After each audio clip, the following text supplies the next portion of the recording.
जय श्री कृष्णा, राधे राधे, श्री हरिदास। स्वागत है आप सभी का। पिछले 18वें अध्याय में हमने व्याघ्र और उसकी पत्नी की कथा का श्रवण किया था। आज के इस 19वें अध्याय में पृथ्वी पर प्राण की महिमा का अलोप होना श्रवण करेंगे। वैशाख महीने की सभी कहानियाँ चैनल पर उपलब्ध है, तो उन्हें भी अवश्य श्रवण करें। व्याघ्र ने कहा, हे मुने, आपके वैशाख धर्म की महत्ता और पुण्य का उल्लेख करते हुए उसे भगवान विष्णु के निमित्त समर्पित करने का वर्णन किया है। इसलिए अब आप कृपा करके भगवान विष्णु की महिमा का वर्णन करें। भगवान विष्णु कैसे हैं तथा वैशाख धर्म क्या है, यह मुझे बताने की कृपा करें। तब शंख मुनि ने कहा, हे व्याघ्र, भगवान विष्णु का कल्मश रहित स्वरूप ब्रह्मा इत्यादि देवताओं के भी ध्यान में नहीं आता है। वे संपूर्ण शक्तियों से युक्त निर्गुण अनंत सच्चिदानंद स्वरूप है। समस्त चराचर के वे ही एकमात्र स्वामी हैं। वे ही पूर्ण ब्रह्म हैं। उनसे उत्पत्ति, स्थिति, संहार, आवृत्ति, नियम, प्रकाश, बंध, मोक्ष और वृत्ति होती है। वेद, स्मृति, पुराण, इतिहास, पंचरात्र और महाभारत भगवान के ही आत्मस्वरूप है। इनके द्वारा विष्णु भगवान को जाना जाता है। उनके जन्म, कर्म और गुणों का ज्ञान होने पर ही प्राणी को मोक्ष की प्राप्ति होती है। वे समस्त चराचर में व्याप्त है। प्रत्यक्ष रूप में आगम अथवा अनुमान द्वारा बल, ज्ञान और सुख में प्रथम मनुष्य को जानना चाहिए। उससे 100 गुना राजा होता है। तत्वाभिमानी देवता उससे भी सहस्त्र गुने होते हैं। देवताओं से सप्त ऋषि श्रेष्ठ होते हैं।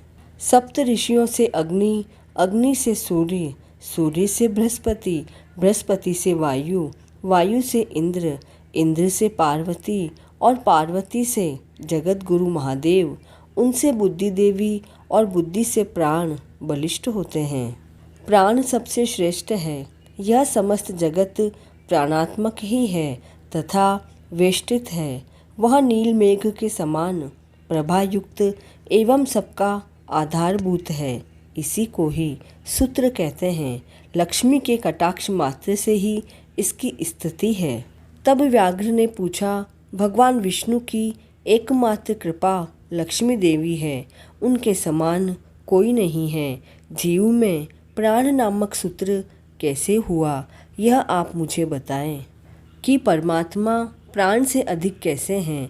तब शंख ने कहा, हे व्याघ्र, प्राचीन काल में भगवान नारायण ने कमल योनि में ब्रह्मा आदि को रचकर सभी से यह कहा कि मैं ब्रह्मा को तुम्हारा राजा बनाऊंगा और तुम में जो सर्वश्रेष्ठ हो वह युवराज बने, परंतु उसे शील, शौर्य और औदार्य आदि गुणों से संपन्न होना चाहिए।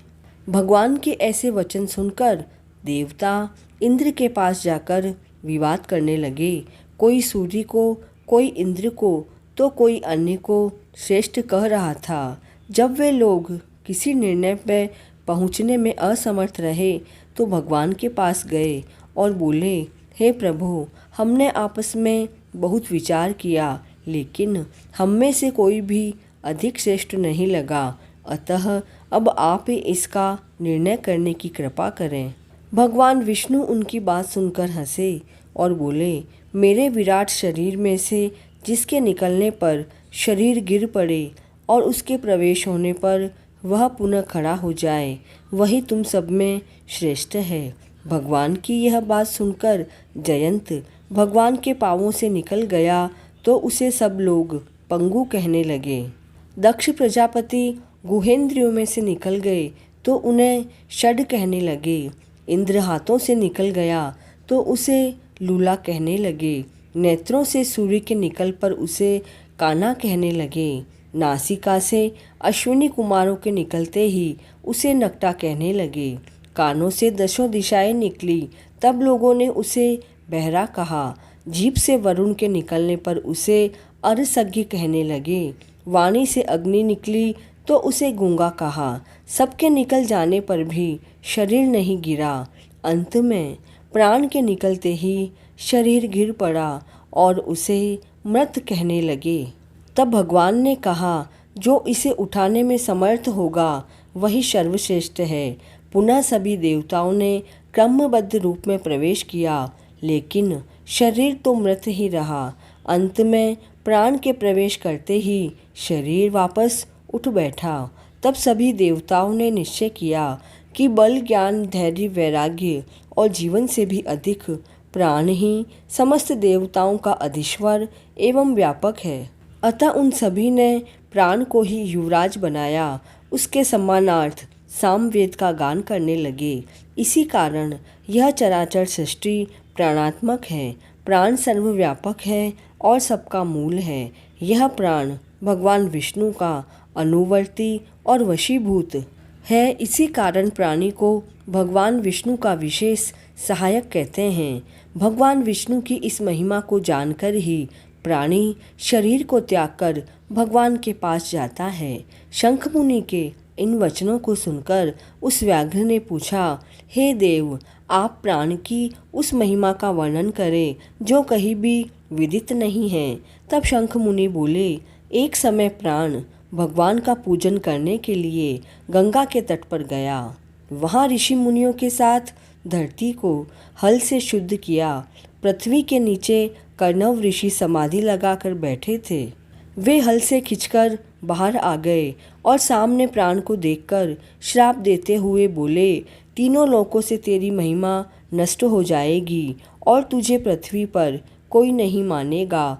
इस पर प्राण को बहुत क्रोध आया और वह मुनि से बोला, तूने मुझ निरपराधी को श्राप देकर उचित नहीं किया है।